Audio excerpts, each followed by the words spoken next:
I just really, I was introduced to it through my husband. Yeah. And WBML, he did. So I was introduced to the black gospel radio through him. And I told him one day, I said, I can do that, you're not working. And we just laughed about it. And so I did the community news, you know, we did community news.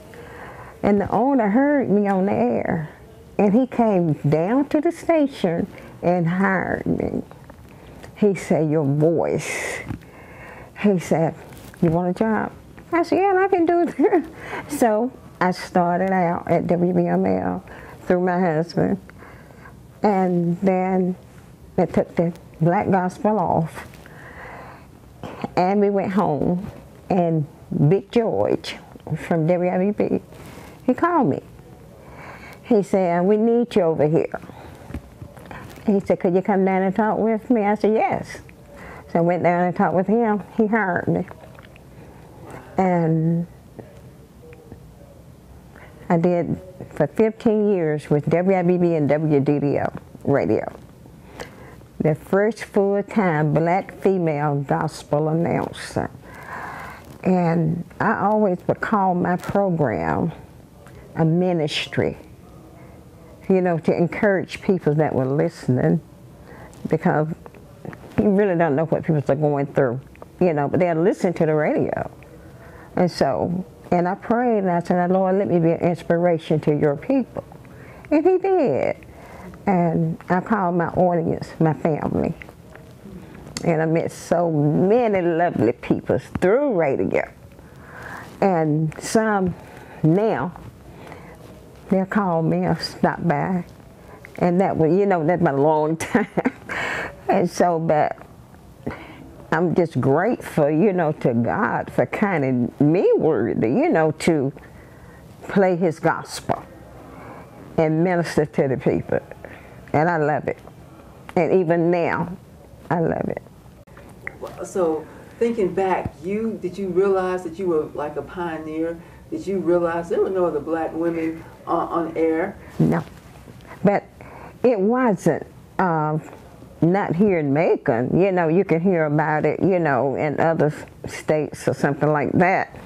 And so it was an honor, you know, for me, as a little old me, you know, to do this. And so it took a lot of prayer, because I always prayed before I came on the air. And all, and so, but I thank God, because doing this, it helped pave the way for others to come behind me. And it was a blessing.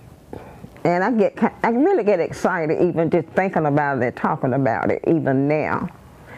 Because just like I said, a lot of people, they wouldn't go to church, but they would listen to that radio. And all I played was gospel music.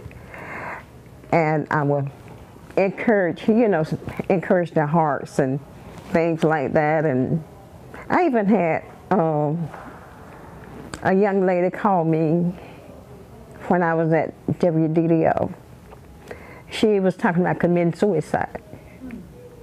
And I told her, I said, no. I said, get a cab.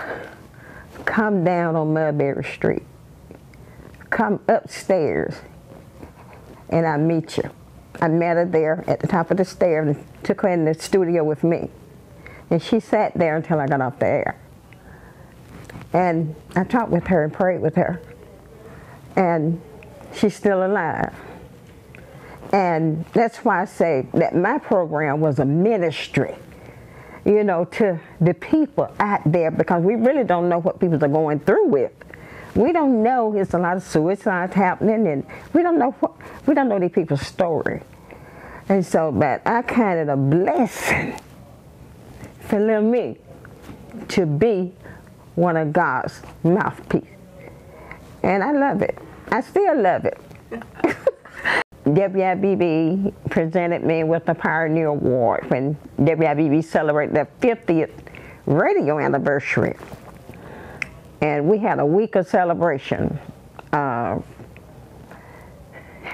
King B, Big Saw, Sound Like Papa, Mighty Rock, it was Pamela Braswell, and Party Doll. They did, you know, the rock. So we all was together with that, and that at the climax of the celebration that Saturday night, James Brown came to town, and he and Zelman Redding presented me my Pioneer Award on the stage at the Macon City Auditorium. And this was presented by the Friends of the Douglas Theater Complex. That was an honor. That was an honor. 6 of us got a seat at the Douglas Theater with our name engraved in gold. I received proclamation from the governor. All Macon's mayors, they presented me with proclamations, and the Reverend James Cleveland, he gave me a Pioneer Award. I had to go to Tennessee to do a program. I traveled, and he presented me that Pioneer Award from the Gospel Music Workshop. Miss Braswell was along in the town with me, but she was doing, you know, the rock. She had came off the air, but she was my sister. And Party Doll, they all, you know, they was, you know, during, you know, the rock part. And, but we all was very close. We called one another, you know, to see, hey, how you doing? What you up to? And it was just a close relationship at that particular time. A lot of memories. We had a program, and they had called me from WIBB when they had moved down on Industrial on 247. And I talked with some of the young men, and they were so happy, you know, because they was telling me, you helped pave the way for us. And I just tried to encourage their hearts, you know, hey, you can make it if you try. Stay focused, stay out of trouble, and do your job.